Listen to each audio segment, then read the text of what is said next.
Hello, everyone.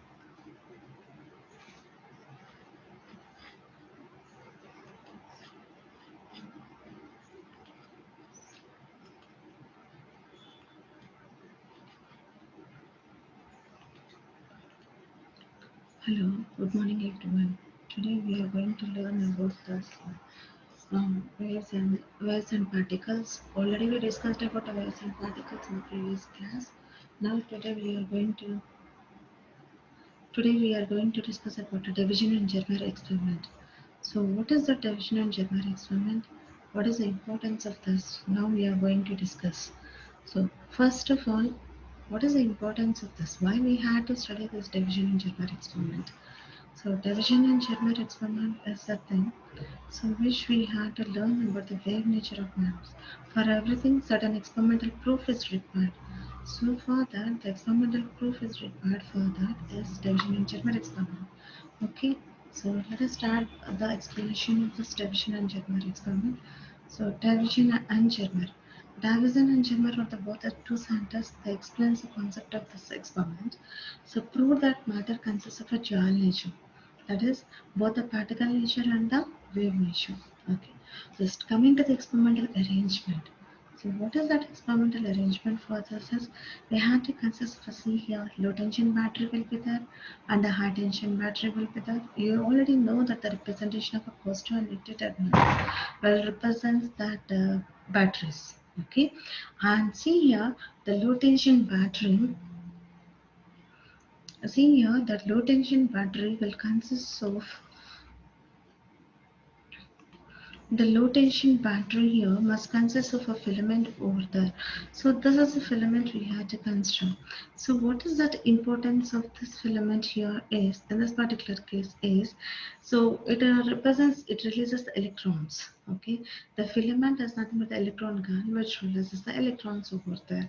Next, and there is electron gun and there's electrons which are emitted from the filament while reaches to the anode. Okay, so that A represents here, the symbol A represents the anode over there. So which notes that anode and it will be connected to the high tension battery because the electrons which are ejected from the filament may not be reached to the other end and instant on the target. So for that what we had to do is to increase the energy or to increase the strength of those electrons we had to accelerate. So for that high tension battery is used, then the electrons are accelerated and touches the nickel target over there. The target which we are using is a nickel target. Then we know that electron beam, what is made as a fine pencil beam of electrons, must be incident on the nickel target. There must be incident on the nickel target. What happens over there is the might get diffracted. Okay. So after this, what is meant by diffraction and all the things we'll discuss one by one. Then basically we have to learn about the experimental arrangement. Okay, so it incident on a nickel target, the diffracted, or that particular angle is represented as a diffracted angle, and must be touched as must be incident on the movable collector will be there, and one of the circular scale will be there over. Okay. There's the circular scale here. The one of the circular scale here is that circular scale which we had to represent in this particular case is so circular scale will be there. In addition to that, a movable collector will be there. Whenever those electron beams touches the scale, that movable collector will collect those electrons. Okay, and next that will be connected to the galvanometer, which shows if electrons are ejected, then the galvanometer shows the deflections. That deflections, based upon those deflections, we can say that electrons, that is electric current is generated. Current is generated. That is because of electrons. Okay, so coming to the next slide.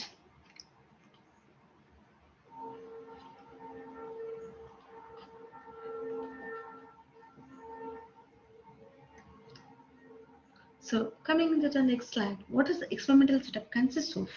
That experimental setup will consist of, the first one is evacuated chamber, because electrons can move freely without air resistance. That's why we had to take that, everything must be, we had to take in an evacuated chamber. Okay, and already we discussed in the diagram that electron gun is there. So what is the importance of this electron gun? It comprises of a tungsten filament coated with a barium oxide and will be heated at a low voltage. Due to this, it can be used to emit electrons. Okay, so because of that, it is connected as a tungsten filament, acts as an electron gun which releases electrons with a low voltage. Okay, so please remember always the low tension battery must be connected to this because of the low voltage electron gun ejects electrons. Next, coming to the battery. So what is the importance of a battery is as a high voltage supply used to accelerate the electrons. So high voltage supply at the topmost I have already shown you that a high tension battery the supplies to accelerate electrons. Okay, accelerate is nothing but suppose we are stable at the particular position, someone has to move from that. So that is someone has to apply certain force on us, then only we can move. So like that, those electrons must be stopped at a certain particular position. Then we have to accelerate, that is initiate those electrons to move from there. That is represented as a battery must be used by connecting because of a high voltage. Next, the cylindrical with a fine hole is connected with the battery already represented as A. Due to this, the cylindrical sprays the electrons into the form of in the form of a beam. So because of this, the electrons must be makes as a beam. Next, coming to the nickel target.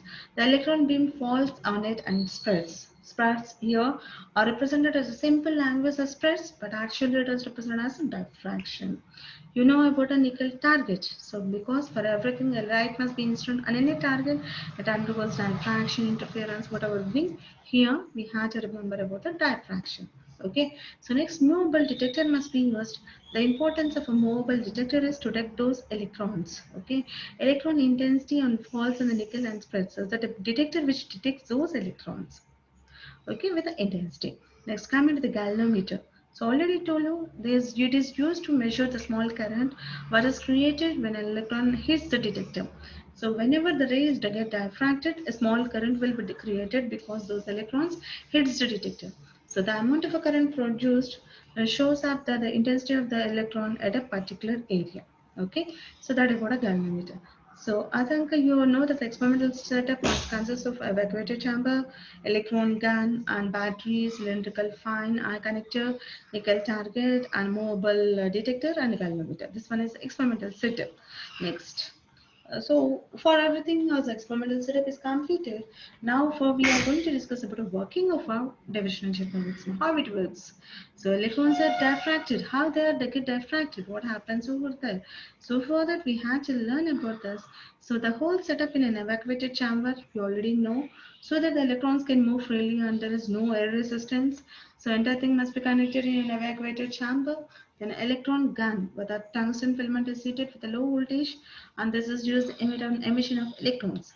So electrons are emitted by a filament and accelerated to the desired velocity with the help of a high voltage power by applying a suitable voltage, which already told you by applying a certain voltage which we had to consist of high voltage, those electrons must be moved and then it will connect, they come out from the beam we had to consider.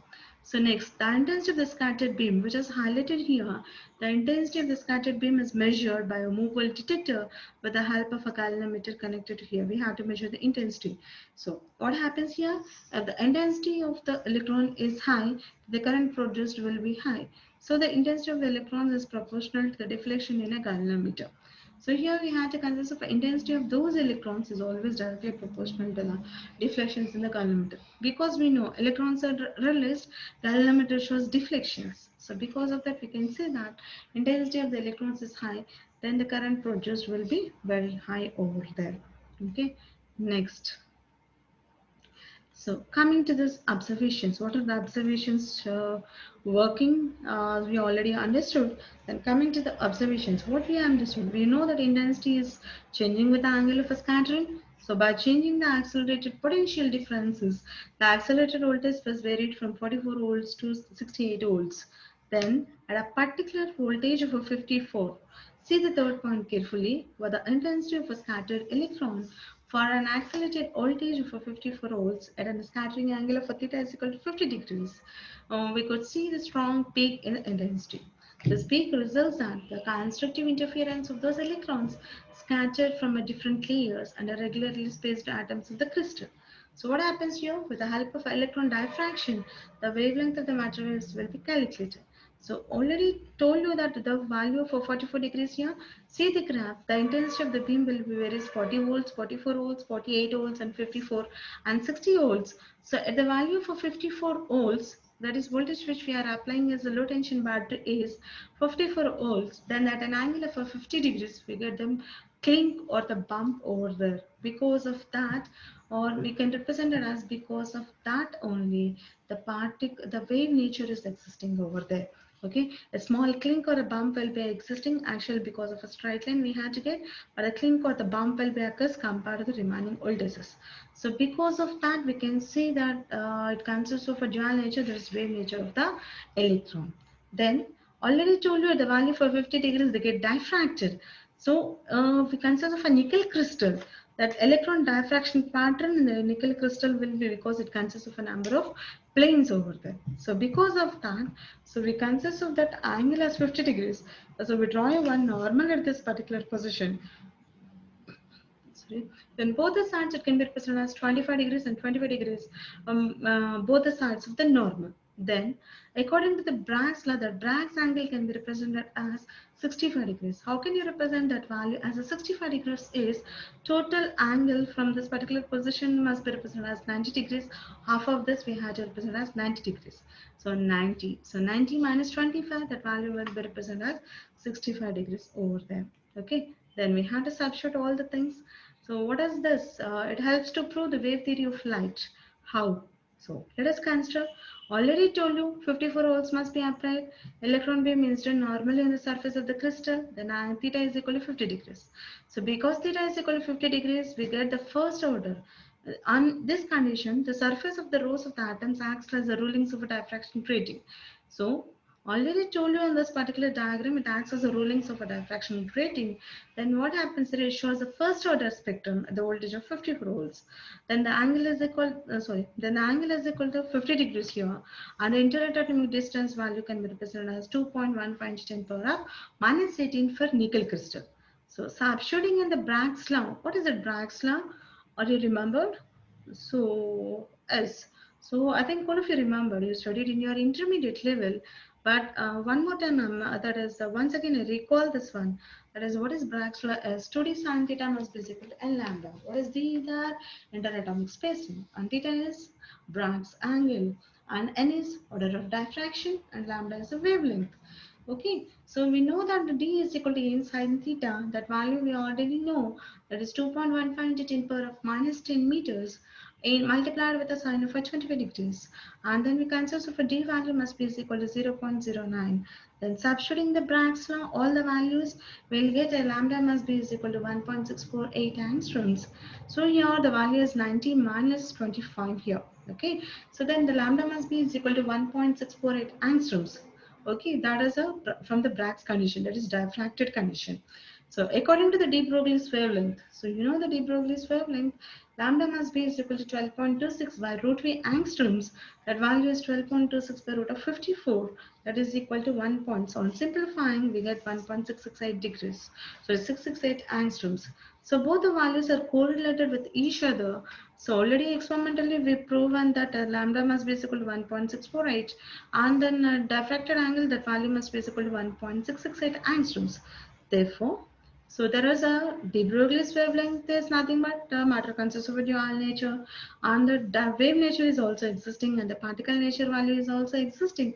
Thus, this experiment, the Davisson and Germer experiment, confirms that the wave nature of electrons and the de Broglie's relation. Therefore, it proves that matter consists of, that is, electron will consist of a dual nature. Okay, but what is that drawback of this? So entire thing is okay, but that is the electrons are diffracted. As it the moving of a fast moving electrons or a slow moving electrons. We don't know about the particular thing, but experimentally is proven that matter consists of a dual nature.